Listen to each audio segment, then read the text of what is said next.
guess Bloomberg reporting was on the spot here, Mike, the idea of a fill-in Fed governor. We talked about this just yesterday. Why raid the Council of Economic Advisors, though, for the job?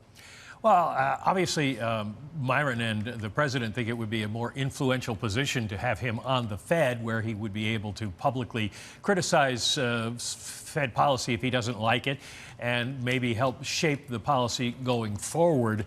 The issue is he's got to leave the CEA.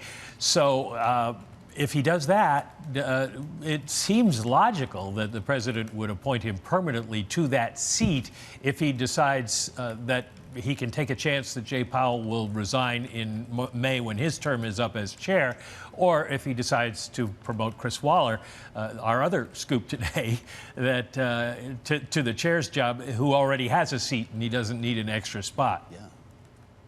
We talked to Stephen Miran about that, as we just mentioned, Michael, this Bloomberg scoop that there is, in fact, a new front runner. And we asked him about his thoughts on Mr. Waller and whether he, in fact, was advising the president to go in that direction. Here's what he said.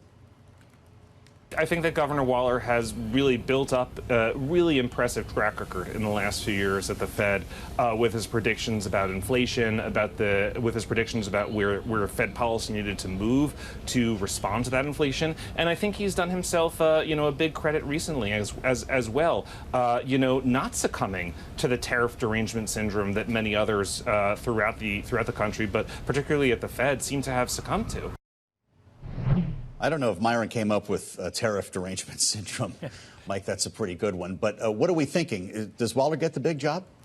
Well, there's a certain logic to it, certainly, because, as I mentioned, there is not going to be another open seat that they can be sure of. So by putting Waller in there, they've enabled the president to fill the Kugler seat with somebody who would spend longer on the Fed. The other thing is that Waller has espoused the view that the president has clung to, that there should be rate cuts.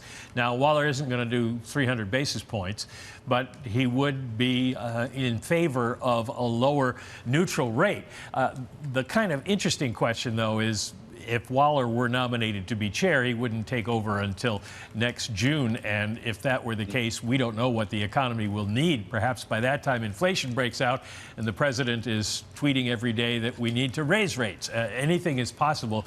But Waller seems more aligned with the president than maybe some others. And he does seem to check a couple of other boxes that would make it convenient for him to be picked.